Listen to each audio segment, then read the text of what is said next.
gravitational waves were discovered or detected, I thought I should begin with a quote from one of the pioneers of relativity from 1927.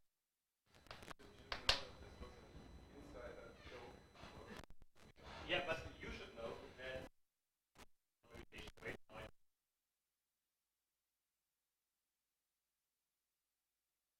only thing I was the quote from this. Actually, the Heisenberg group, of course, does come in when you describe gravitational waves. Anyway, he said in 1927 that all authorities seem to be agreed that at, or nearly at, the root of everything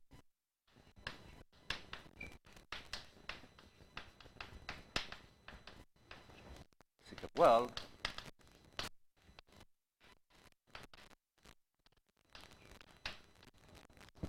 lies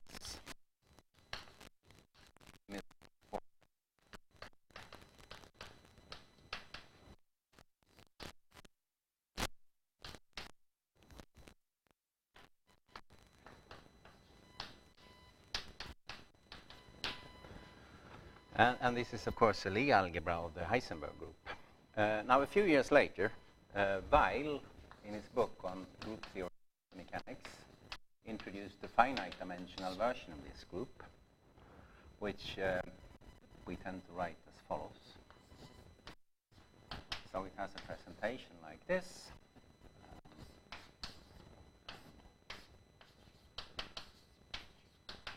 Which you know, I suppose. And this is in the center of the group. And I think and D is some finite integer. And then he proved that this has essentially unique unitary representations. The notion here is because if you do this for D equals 2, you will find that X is represented by this matrix, and Z is represented by this matrix, and it happens this, and this is called sigma Z. And this fixes the notation in physics, so to say. Therefore, this is Z and this is X, which may confuse some people. And the first point I want to make is that although Weyl probably thought of this as a toy model for the whole thing, finite dimensions is not a toy model of anything in quantum theory. There is a huge class of experiments where Hilbert space is, so to say, finite dimensional by default. The typical experiment in, let's say, quantum optics might be that you have a finite number of input ports, a finite number of input ports through which you send some carefully prepared state of light. Then you do things. You put half-wave plates and beam splitters and crystals and things. In other words, you build some sort of unitary transformation, and in the end, some state comes out through a finite number of output ports, and the result will be that one out of a finite number of detectors will click. So the whole thing is designed to be in finite dimensions. This is how experiments are done. And the infinite dimensional case is not really relevant to this kind of quantum optics thing. That's point 1. Now what was point 2? Let me try to remember, yeah. So this is a relevant case, that's point 1. Why is this particular group interesting? Well, one, for why the Weyl Heisenberg group is interesting is that it forms a unitary operator basis. What I mean by that is that you take any D by D matrix and you can expand it basically as an orthonormal. You expand it. I probably tend to write it like this. In terms of with uniquely, you can always expand it like this. One might prefer some fiddling with phase factors here. Anyway, and maybe I should. One tends to think of the important part of the Weyl Heisenberg group. Maybe I should write it down. It has up to phase factors. It has D squared elements.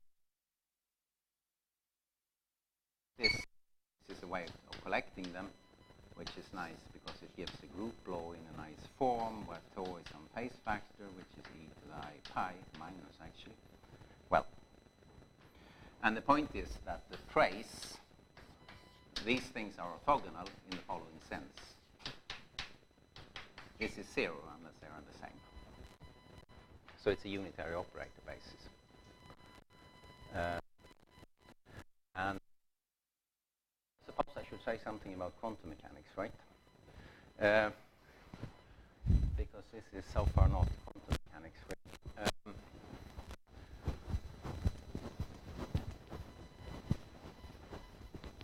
So as I expect you know, a state of a system in quantum mechanics is given by some vector belonging to a finite dimensional Hilbert space, complex. Actually, we assume that these things are normalized phase.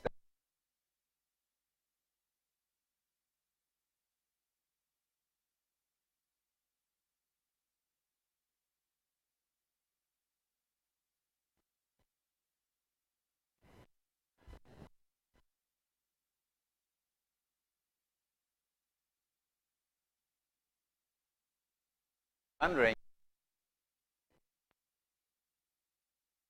introduce.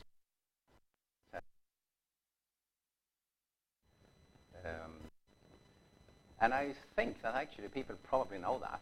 It's only physicists who think that this is strange. This is the notation for a vector. It's just a vector. One of them is column and the other is This is a column vector. And so to say, the bra vector, the row vector would then be written like that. So this is a ket, this is a bra, and you can take scalar products, and then you get a bracket, and that's a number. And that's the joke, right? So Dirac first introduces kets, and then bras, and eventually he introduces brackets. And he was very pleased with that, apparently. And incidentally, you can think of this as, since points in projective space are now represented by d matrices, you can think of these with trace 1. The space of these 1 Hamiltonian matrices. And in general state, rho is a statistical mixture of projectors. So that's the most general notion of a state in quantum mechanics. It's some statistical mixture of projectors like that. To extract, so then there is a little question about measurements.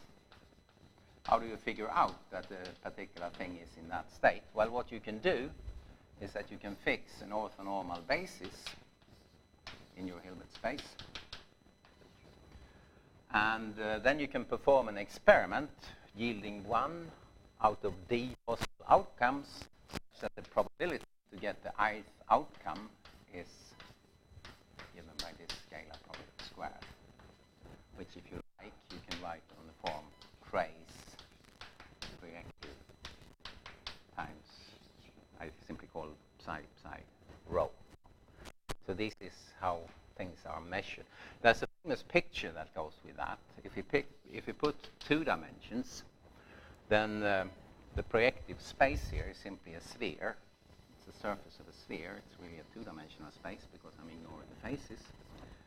And, well, a state means that the system, in some sense, is in some point on a sphere. Now, if you make a measurement, what you do is that you select some orthonormal basis. That is in this picture.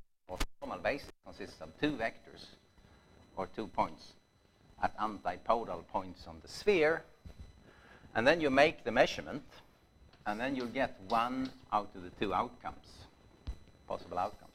You will either get this outcome, or you will get this outcome, and you will get this outcome with a probability given by this formula, depends on how far away these things are, and you will get that outcome with that probability. And once you've made this measurement, you're no longer in this state. Which means, of course, that you don't really know. There are all sorts of things you can say about this. For instance, you will notice that if we place the state on the equation, right in between these two things, then both of these probabilities will be 1/2. In other words, you can have a completely specified state of the system. It's absolutely determined to be here, but it allows you to make no useful prediction about the outcome of this measurement.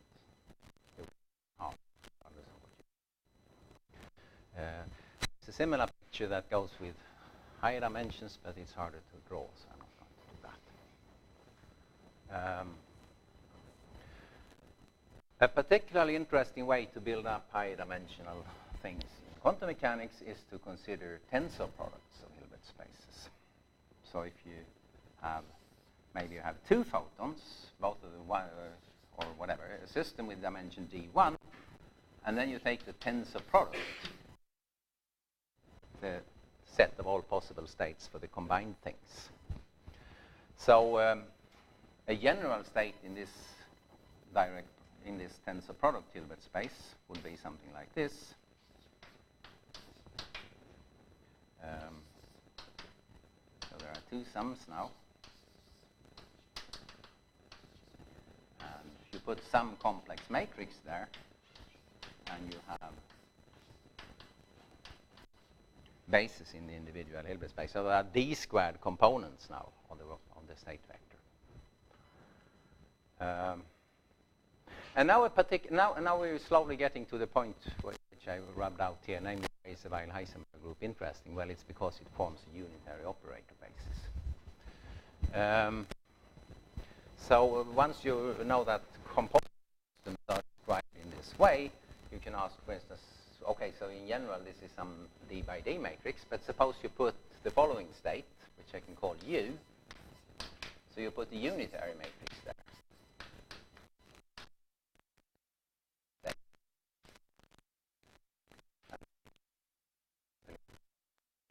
Go on, I will tend to denote this I, J. I will point that, slip into that.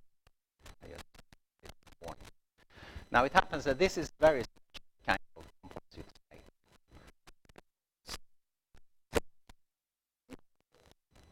Whether it's state, so you make it, so here's the complete orthonormal basis for the composite space. You work, but so this comes out to measurements. So the question is the probability to find it in this state.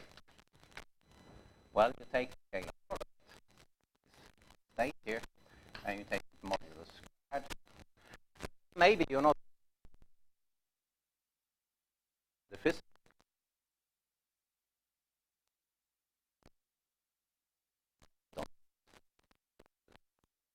But space, the whole thing. Or the space.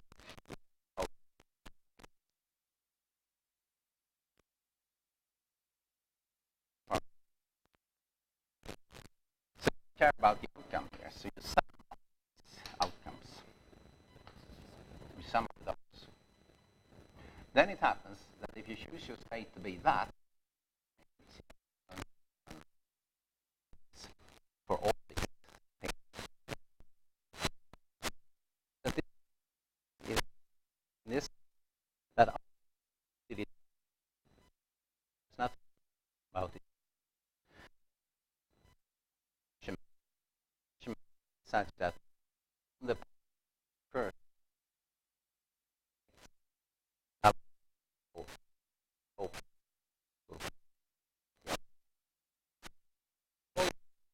in this state.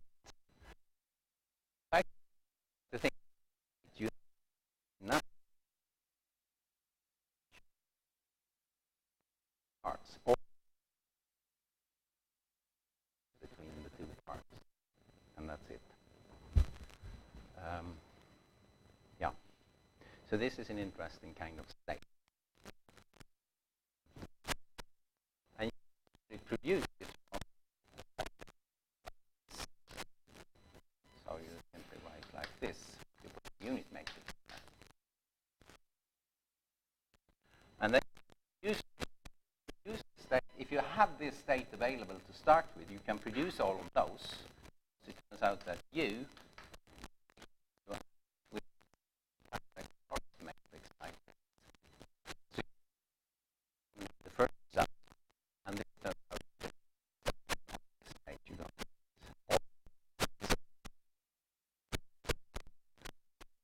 alternative, do nothing in this place, so nothing happens there, but you actually then you have to do transpose of the unitary matrix.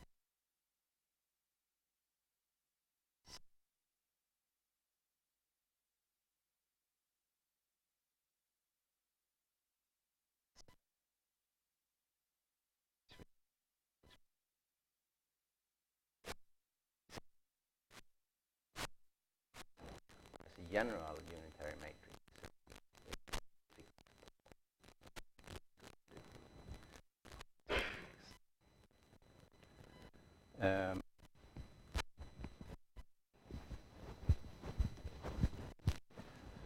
Now, so one reason unitary operator base is interesting. So if you have a collection of unitary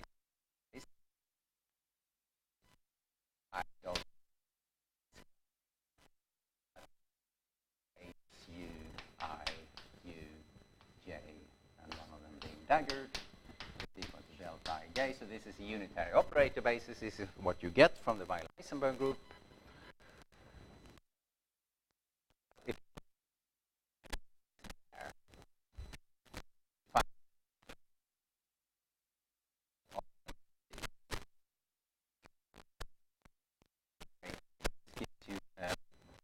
In fact, the orthonormal basis in this composite Hilbert space, all of them consist of states like that, which are funny. I suppose that is somehow. That is the first hint that unitary operator bases are important.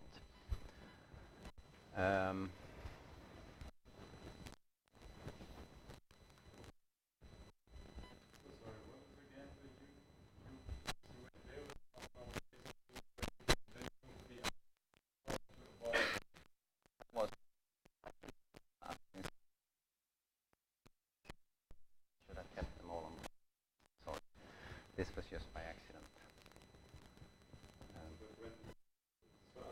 And then, having done that, I should have put it like. I'm seriously confused on justification. This is probably my fault. No. So up there you know your bases and you get the trace at the Yeah. product. And down here we have UI and yeah. You simply take this matrix here and you put it and you get something. This is actually a little bit of a tricky point because here you are actually lowering an index in a funny way using complex conjugation. The notation here isn't ideally designed to handle this. It's an awful complicated, but easy way to say it. We have by agreement a set of matrices. Take these matrices and put them here, and you get this. Easy way to say it. But there is something a little bit conceptually tricky going on there. Yes, this is correct. So means that if we have unitary operator bases, then we can use these unitary operators to construct an entire basis of in this composite Hilbert space. If we and now I was going to show why this is really useful. We still, I think this was supposed to be an introduction to everything, so I'm probably wasting time here, but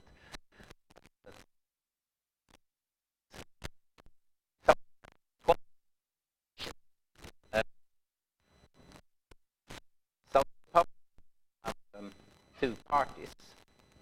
They may be sitting, at different sides, like Geneva or something. They can call each other. Now, in this laboratory, on one side of Lake Geneva, there exists a quantum state. It's not known what quantum state this is. Oh, this can be done. Yeah, splendid. Right. But it's not known what this quantum state is. It's a state of, let's say, a polarization state of a photon, so it's in a two-dimensional Hilbert space. It's really sitting somewhere on the sphere, but we cannot figure out which one it is. All we can do is choose some measurement and figure out. However, we also have available a supply of these strange, so this sits in the first factor of Hilbert space, so to say. We're going to look at the Hilbert space, which has 3 factors. And there is also available a supply or this. So this is a 2-photon state, say, and we can send these 2 photons out. Yeah, this is when I should use the color, wasn't it? So there's a red state here. Now we have this state here, and it consists of 2 photons, and one of the photons are sent here. And the other photon is sent here to the other lab. This means that at this point here, we have a state.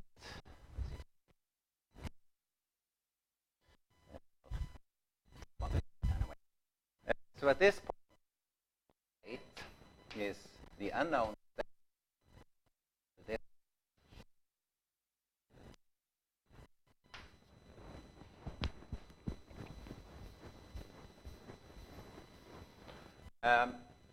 Now this, in this lab, one controls this part of Hilbert space. Now let me rewrite that state. I assume that I have available a complete a unitary operator basis.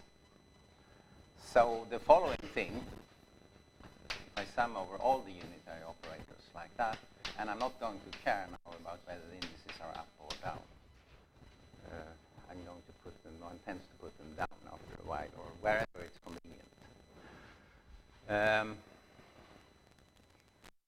This is actually the unit operator in the 1-2 Hilbert space, so to say.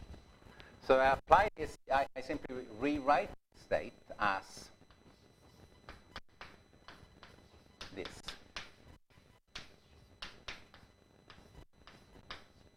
That should really be, if I do that, and if I'm careful, it should really be this, then tensor the unit operator in the 3rd factor. And I apply this whole thing to this thing, but I don't write this out. And I apply this to this. Right. And now let's look at this thing here. So this belongs, so this is, here I'm actually taking the scalar product with a 1-2 thing, so to say. But this whole thing is a 1-2-3 thing. So this is some vector in the 3rd factor.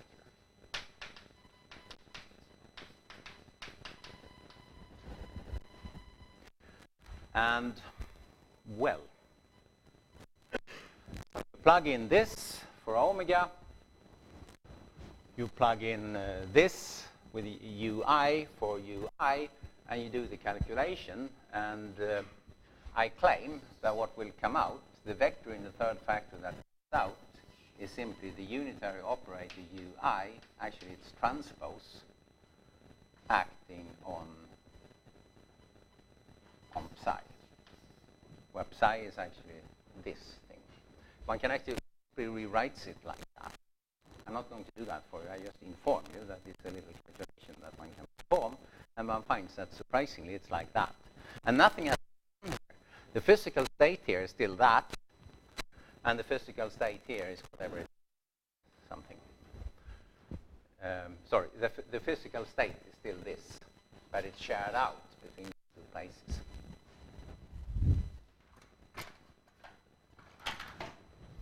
Now in the next step, here, perform a measurement in the 1-2 part of Hilbert, so to say, using the unitary operator basis. This corresponds to 4 orthogonal states in the 1-2 Hilbert space. Perform that measurement, and because you perform the measurement, after the measurement, you will have one of these states. After the measurement, the state will have been transformed to one of those with probability pi, you're going to get one of these states. And then, well, this, so it collapses to this times this, but this is that.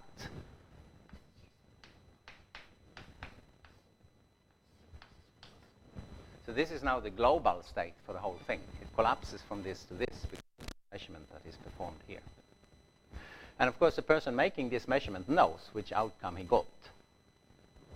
So he sends the information about this. He sends classical information telling you which out of d squared outcomes.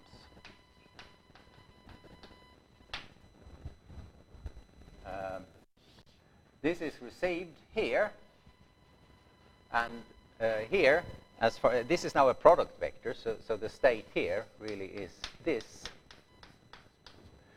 Once you receive the information here about which outcome you got, you simply apply in this Hilbert. You apply this operator, and once it has been done, the state is again psi. So this is a protocol which does this quantum teleportation. You have a quantum state here. You don't know what it is. Nobody knows what it is, either before or after the protocol, but there is some sort of state here. You then share out one of these magical states called a maximally untangled state between the two parties. A measurement is performed on this part of Hilbert space here. The outcome of the measurement is communicated. A final quantum operation is performed purely on this factor, and one is guaranteed that the resulting state is precisely whatever it was here. This is called quantum teleportation. And my point, I suppose, is it works only because there's a unitary operator basis available. And this is what somehow what the Weyl Heisenberg provides. I don't know.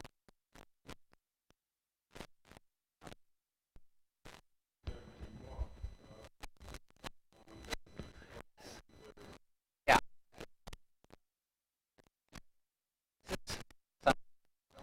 Some of them not. So the question is, why are the ones coming from? So this question still remains. Why are the ones coming from the Weyl Heisenberg groups more interesting than others? And there are actually two Weyl Heisenberg groups. Okay, I denote those. I suppose it's a bit of a fraction. HD is the one I started out with.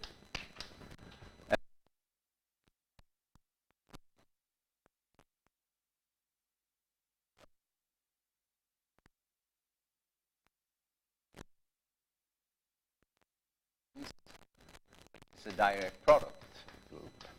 K times.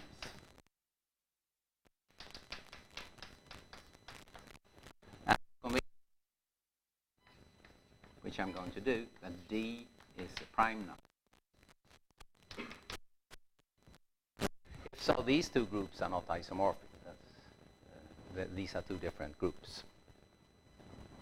This is always different from that.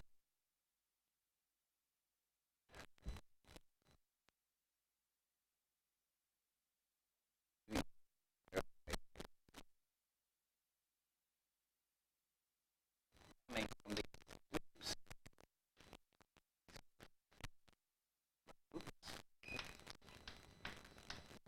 are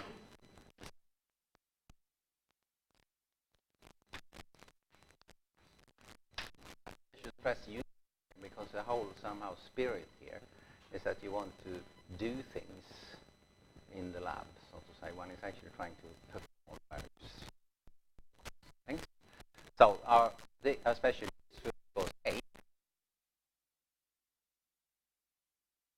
not all unitary operating bases do. Usefully do. They split into abelian subgroups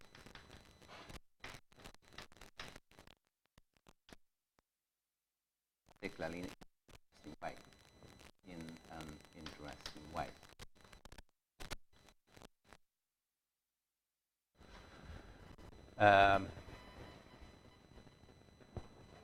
Yeah. So, for instance, if you take this group, and you fix d equals to 3, well, the unit element is there, and then there is a cyclic subgroup like that. That's a maximally abelian subgroup. I don't care about phase factors here. Here's another cyclic subgroup.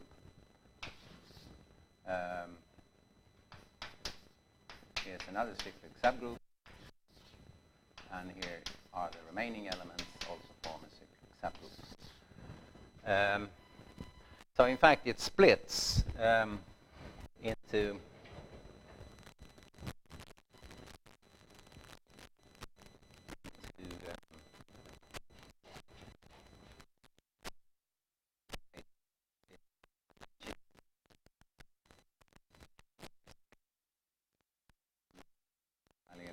subgroups which are disjoint, except for the fact that they all contain the unit elements. But this group splits in this way in many different ways. For these groups, D is prime. It's a unique split. And splitting into maximally abelian subgroup, maximal abelian subgroups are interesting because they have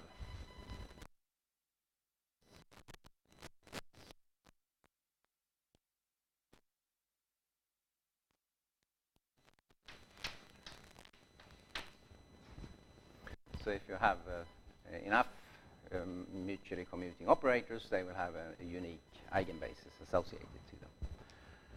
And they are, of course, composed of vectors.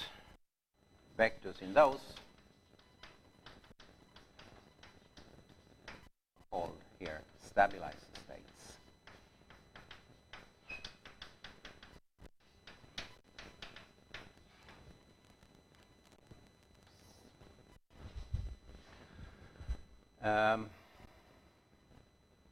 I know there's a tremendously long story about everything.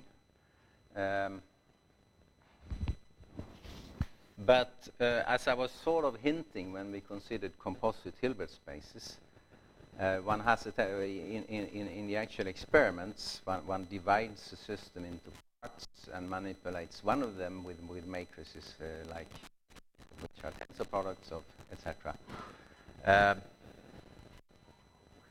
Basically, here now should come a lengthy discussion about quantum computing, because the so to say the standard blueprint for a quantum computer is the following: you have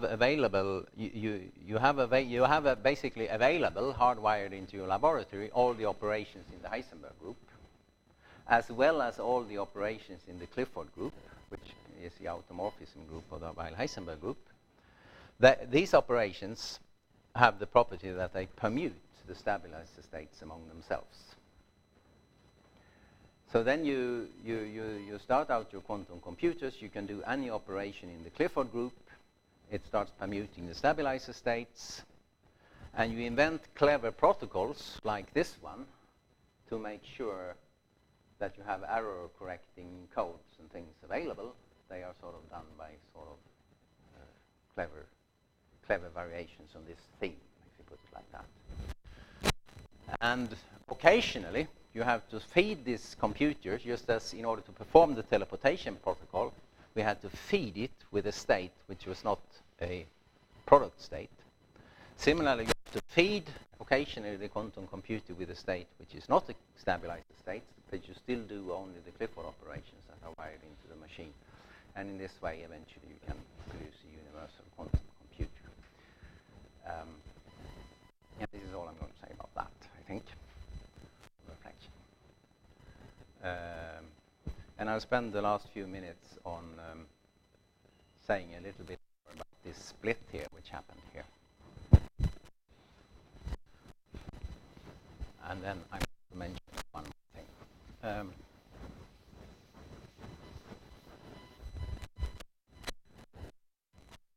Each such petal in this floor, well, whatever, maximally abelian subgroup is associated with a basis.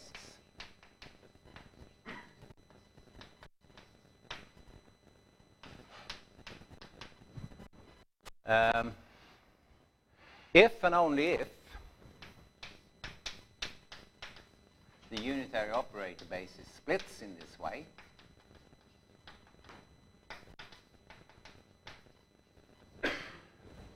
we into p plus 1, so to say, maximally d plus 1 maximally abelian subgroups with only one element in common. And this happens if and only if you use Heisenberg groups.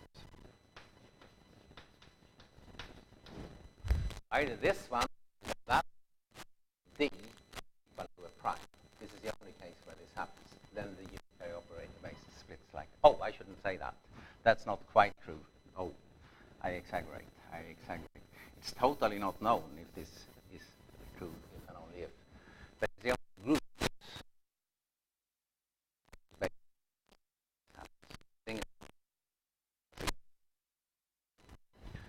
anyway, if it happens, basis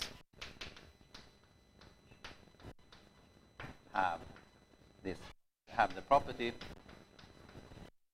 that if you take the scalar product of a vector in one of the bases with a vector, any vector in the other, and you work out the modulus squared, you will find that they are always equal to 1 over d. It doesn't matter which vector you pick in this basis and which vector you pick in that basis, this one being associated to this, say, and this one associated to that. You always get 1 over d here. In the language of this means that if you prepare your quantum state so that it's in one of these eigenstates, and if afterwards you perform a measurement to determine, so to say, in which one of these states it is, all the d outcomes will be equally probable. And this is a very nice property. So you have what's called mutually, because there are many of them, mutually unbiased bases.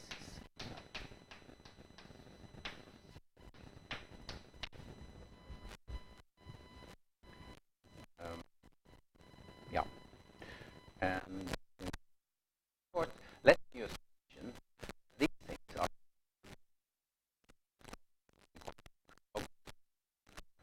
you can use this.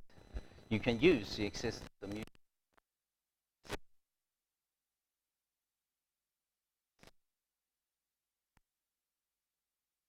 in some.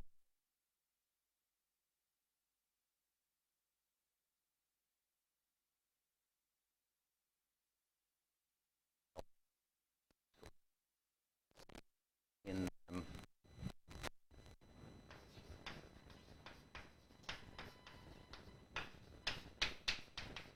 so they're useful in cryptography. They're also useful in quantum state tomography.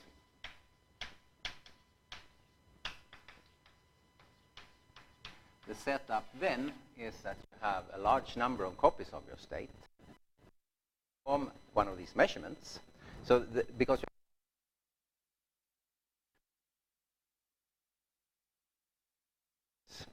some mixture of projectors, and the number of parameters in the general state is d1. When you perform the infinite number of measurements with issues and with a particular relative to a particular orthonormal basis, you're going to sit on d minus 1 parameters. You get d probabilities out.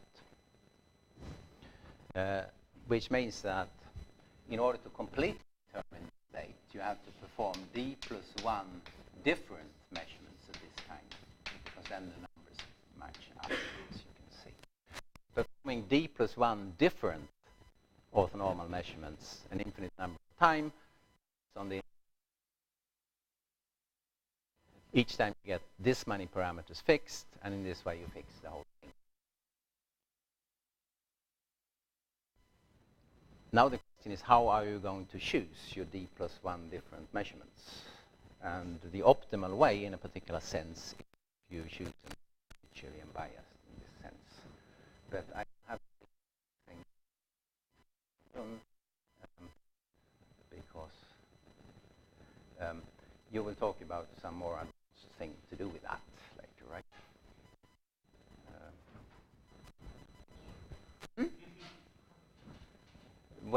linear functions and things. This goes in this direction, right? Finally, let me make a little line on the board,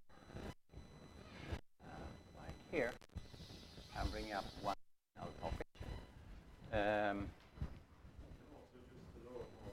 Oh, I can, yeah. I wanted the line, and then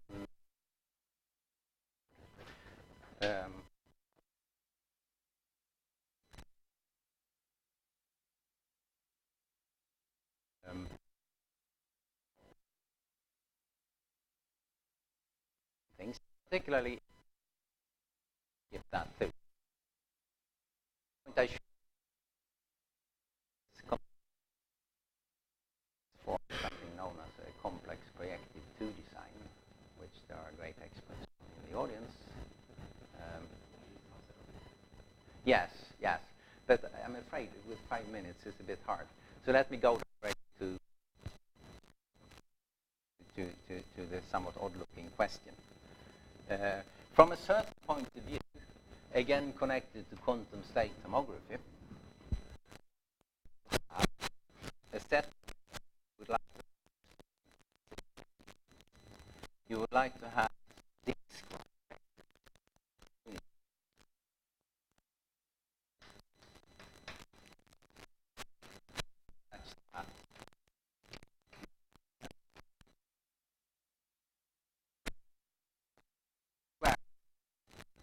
equal to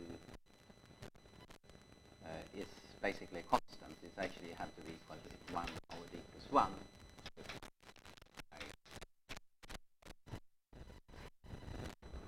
If you could find such vectors, you would have something known as a minimal complex projective 2 design. And that is, so to say, the question whether you can do that. There is a conjecture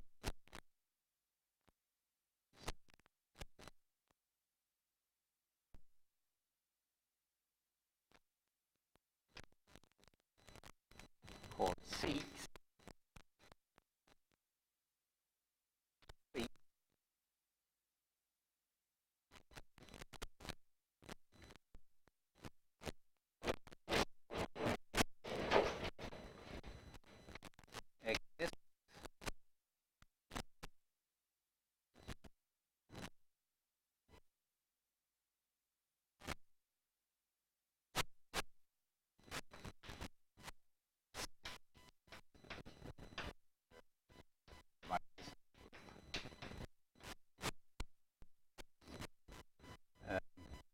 I should say, though, I think this is a terribly important for it, but it's really important one. But it's really important problem in mathematics because people have a brute force basically solving the equations using random basis and all sorts of things. Such things.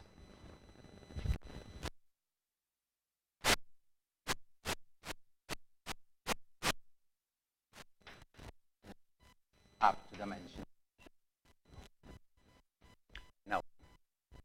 Then it turns out, if you look at the solutions, which typically have 6 pages out, if you want to look at them, and you look, for instance, you can look at the phase factors here that are so you multiply with square. So this is some sort of phase factor.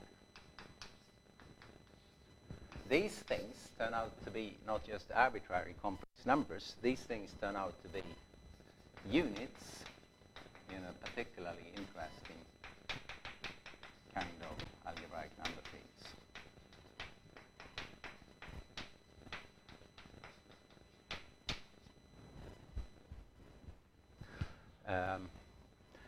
In fact, this seems to say something about abelian extensions of real quadratic fields, which from a mathematical point of view is extremely interesting, but I'll have to leave that to Marcus because I see that the time is up. Sorry for trying to squeeze too many things in, etc. Thank you.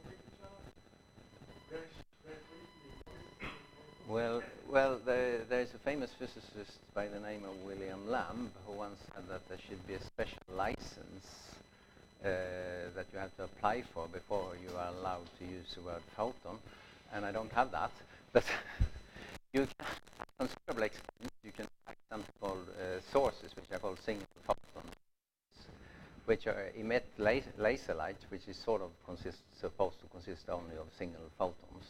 Yes. And you can send them through various nonlinear crystals in such a way that two photons emerge in this famous omega state. So now you suddenly have the thing split into two. All these things can be done in laboratories. And if you think that a photon is sort of a shadowy thing to store information in, you can use this teleportation protocol to transcribe the information to, say, a trapped ion, which is where it's easier to store. You can begin to do all sorts of things. But if you go to a typical lab where they do these things, you see a big table full of mirrors and lenses and things, and honestly, as a theorist, I don't understand the thing, but they tell me that they're dealing with this. But you would not look at these big things.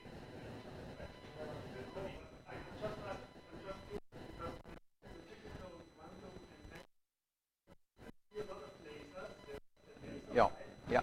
Okay, so you've also seen these.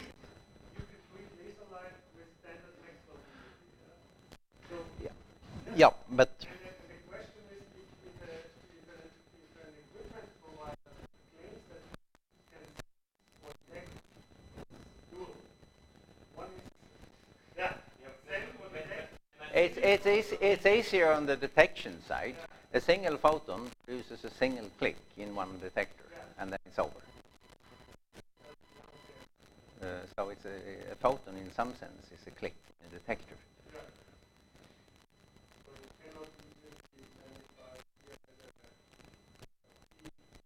No,